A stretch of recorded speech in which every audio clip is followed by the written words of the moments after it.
horo khwai gorango tila bazaro CPIM ni habanok hor frangirika samung straklainero opatimano tiye tini diborni দাম চিনে তামানি জরাও খোয়াই কুরাঙ্গ তিলা বাজার সেজামং লাহার হিমবত খাইকা ও সেজামং লাহার হিমবতগো ফাইমানজা খাইকা Khowai 26 রামচন্দ্রগড় আমসাইনি CPIM ni engai বাতাইনাই রঞ্জিত Debbarma পদ্মকুমার দেববর্মানো খবই কুমনি আদংর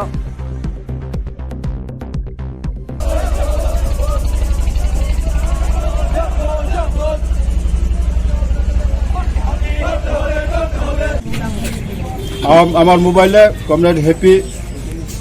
comrade Mallika একটা photo দিয়ে খবর দিয়েছে যে গত রাত্রে অর্থাৎ বুধ রাত্রে হতে পারে আমাদের গোরাঙ্গ তিলার অফিস নতুন করে সাজানো হয়েছিল ওটাকে আগুন দিয়ে পুড়িয়ে দিয়েছে যে ফ্ল্যাগ পুড়িয়েছে আমাদের যে সমস্ত সাজানো গুজানোটা ছিঁড়ে ফেলেছে তার জন্য আপনাদেরকে খবর দেওয়া হয়েছে আমাদের বিক্ষোভ মিছিল করতে হবে এই দুষ্কৃতের বিরুদ্ধে তার জন্য আপনারা উপস্থিত হয়েছেন এই কম সময়ের মধ্যেও আপনারা যারা যেখান থেকে এসেছেন আপনাদেরকে অভিনন্দন জানাই এইভাবেই যে কোনো সময় আমাদের বিরুদ্ধে কোনো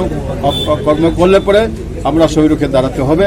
আমাদের বুথ পর্যন্ত কিছু তারা চেষ্টা করবেই বিভিন্ন ঝামেলার সৃষ্টি করবেই আমরা মাথা নত করব না আপনারা সবাই শক্ত হাতে মোকাবিলা করার জন্য প্রস্তুত থাকবেন আমাদের বিরুদ্ধে কোনো কাজকর্ম করলে পরে আমাদের সবাই একজোট হয়ে এগিয়ে আসতে হবে এটাই হচ্ছে আমাদের আবেদন আর সামনে 16 তারিখ ভোট আজকে তো 2 তারিখ আমাদের যে পার্টি অফিস এই অফিসকে 2018 নির্বাচনের পর যখন বুথ গণনা হয় বুথ গণনা রাত্রেই এটাকে পুড়িয়ে ভেঙে চুরমার করা হয়েছিল আপনারা সবাই জানেন এবং অনেক পার্টি অফিস তখন থেকে আমাদের রামচন্দ্রঘাটে যতগুলি পার্টি অফিস আছে সব পার্টি অফিসে পুড়িয়ে দেওয়া হয়েছে এবং এই নির্বাচনের প্রাককালে আমরা কিছু আমাদের পার্টি অফিস আমরা আবার খুলেছি তার মধ্যে এটা অন্যতম এই গোরাঙ্গতিলা এবং লক্ষ্মীনারায়ণপুর আমাদের যে স্থায়ী পার্টি অফিস এই পার্টি অফিসে আমরা বেশ কয়েকদিন ধরেই এখানে আমাদের নেতৃত্বরা আমাদের নির্বাচনের কাজকর্ম করার জন্য এই পার্টি অফিসকে সাজিয়ে তোলা হয়েছিল আমরা যদিও উদ্বোধন করিনি কিন্তু গতকাল রাত্রে ভোর রাত্রে বা মধ্যরাত্রে আবার দুষ্কৃতকারী বিশেষ করে বিজেপির মদত পোস্ট তাদের যে দুষ্কৃতিকারীরা এটাকে আবার আগুন লাগিয়ে পুড়িয়ে ছাই করে দেওয়া হয়েছে এবং আমাদের সমস্ত ফ্ল্যাগ এই আশপাশে বাজার আশপাশে বা আমাদের এই বাজারের যে ফ্ল্যাগগুলো লাগানো হয়েছিল এগুলো তারা এখান থেকে সরিয়ে বিভিন্ন জায়গাতে তারা ফেলে দেওয়া হয়েছে তার প্রতিবাদেই আমরা আজকে বিক্ষোভ সভা বা বিক্ষোভ মিছিল আমরা এখানে সংগঠিত করেছি আপনারা জানেন এইবার কিন্তু রামচন্দ্রঘাট সারা রাজ্যের সাথে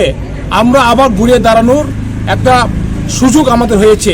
বিশেষ করে আপনারা জানেন যে গত 2018 সালে যারা আমাদেরকে 299টা প্রতিশ্রুতি দিয়ে যে স্বপ্ন দেখিয়ে যে সরকার গঠন করেছিলেন এবং তার যে MLA বিধায়ক প্রশান্ত দেববর্মা তিনি আবার নতুন করে বিজেপি IPFT জোট শরিক হিসেবে সে বুথে লড়েছেন এবং তার জন্য এখানে খুব ছড়িয়ে পড়েছে সারা রামচন্দ্রঘাটে খুব ছড়িয়ে পড়েছে দুইজন নির্দল প্রার্থী হয়েছে বিজেপি থেকে এটা আপনারা জানেন একটু বুথ পাবে না সবাই বলছেন একদিকে পাহাড়ে একদিকে সমতলে কোথাও বুথ পাবে না এরকম একটা পরিস্থিতি